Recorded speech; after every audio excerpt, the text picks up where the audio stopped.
Армысыздар, көрермендер. Бүкіл Қазақстанды дүр сілкіндірген Перизат Қайраттың соты басталды. Әр сот процесінде Перизат жайлы ауыз аштырып, көз жұмдыратын жаңалықтармен танысып жатырмыз. Біріне сеніп, біріне сенбейсің. Бірақ ақиқаты осы. Жалпы халықтың сеніміне ие болып, жылы жымиып, орган, лауазымды тұлғалар, министрлер мен депутаттардың атын оңай пайдаланғаны бір өнер. Оның әр жасаған істерін қалдырмай министрлер Инстаграм арқылы бақылап, лайк басып отырған қазіргі мәжіліс депутаттары да бар олардың арасында. Өзі алдағы жоспарына қажет деген тұлғалармен оңай кездесіп, міндетті түрде сторис түсіріп селфилеткен. О баста асқақ арманы, биік жоспары болғаны анық. Амбициясы мен коммуникациялық байланыстан қиналмағаны, кейін өз қиялына өзі сенгені көрініп тұр.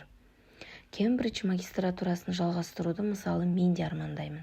Ол Британияға барып, Кембридждің сыртында әрлі-берлі фотоға түсіп, қайтқан. Қаласам бұл да менің қолымда деген оймен өзін-өзі жұбатқан. Есесіне сол фотоларынан соң әлемнің әр түкпірінде оқып жатқан білімді жастар Перизаттың парақшасына тартылған. Ауылда жүрген түлектер сіздей болғымыз келеді деп бір тұтқан. Үлкендер, қызым, сен сияқты көзі ашық, көкірегі ояу адам президент болу керек деп батасын жаудырған. Сырт көзге халық үшін аянбай еңбек етіп, тынымсыз жұмыс істеп жатқандай көрінген Перизаттың лакшери өмірде аудиториясы сіз осыған лайықсыз деп құп көрді. Да, слушаю вас, подсудимый. Я не знаю, по протоколу это насколько правильно. И мне хотелось бы добавить сказанного своего адвоката. Хотелось бы, чтобы порядок начался из допроса с учредителей фонда, так как в одном акте начинается первый абзац, меня обвиняет, что я создала вместе якобы со своей мамой и подделала подписи. Когда оно было создано при партии, когда под руководством Байбека Бауыржан-Бергалиевича. И все учредители, кроме меня, являются бывшие сотрудники, некоторые бывшие, некоторые уже действующие сотрудники партии. Ясно. Вы предлагаете начать с допросов учредителей? Да, да. Хорошо. Да. Спасибо. 22 января 2024 года Алтын бухгалтер пересылает документ в формате PDF под названием Operation Details, который содержит заявление на перевод номер 2, где общественное объединение «Безбрегемность Казахстан» переводит Emirates Funds фонд денежную сумму в размере $200 США. Далее, вот сообщение, что с платежкой решили, пишет 200, и Перизат Кайрат пишет, нужно переделать мне, якобы $170 тысяч. Одной суммы не получится, надо будет вам 2 платежки сделать. Еще одну платежку провести завтра, и тут данные надо будет поменять.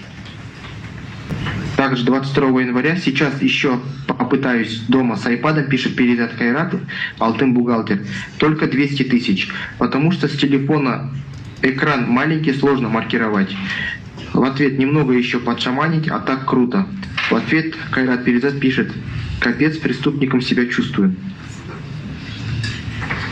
От контакта Алтын бухгалтер пересылает аудиосообщение. Перизат, получается, если вы сейчас этим платежки нарисуете, и они для них проканают, то мы отчет будем делать по этим платежкам, правильно? Что вы перевод сделали. Ну и там, в общем, напишем, что было куплено столько-то курток, то все, 5-е, 10-е, распишем там, типа доллары наличкой, 10 миллионов туда, 10 миллионов сюда. От этой платежки будем отталкиваться и отчет рисовать, правильно же?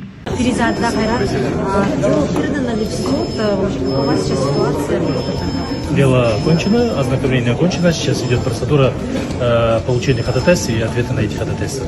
То есть совсем скоро могут передать в суд? Буквально на днях мы передаем прокуратуру.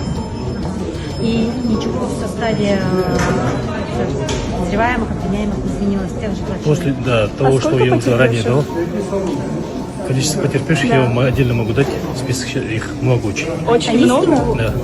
Есть ли какой-то предварительный размер ущерба? 3,5 миллиарда. Менде сіздерге бір сұрақ. Жалпы мен жақсы танып араласатын әріптес достарыма, жалпы бейтаныс оқырмандарыма да тұрақты. Мен сырт көзге қалай көрінемін? Мама айтады, сен жалпы балам үйде пысық, далада сүмірей жүретін сияқтысың дейді. Неге десем, бай жоққа әлі дейді да. Кеше Қозы Көрпеш Баян Сұлу мерекесінен басталып бәрі нағып үйде отырсын дейді да. Мен басқа не істеймін десем, бір жағынан дала борап жатыр. Ғашық жігітің болса, сен цунамиді тоқтататын түрің жоқ қой дейді. Ойланып қалғансың ғой, қаралай самооценкаң түсіп. Шынымен сырт көзге қалай жүремін мен? Осы үйде қамалып отырасың дейді.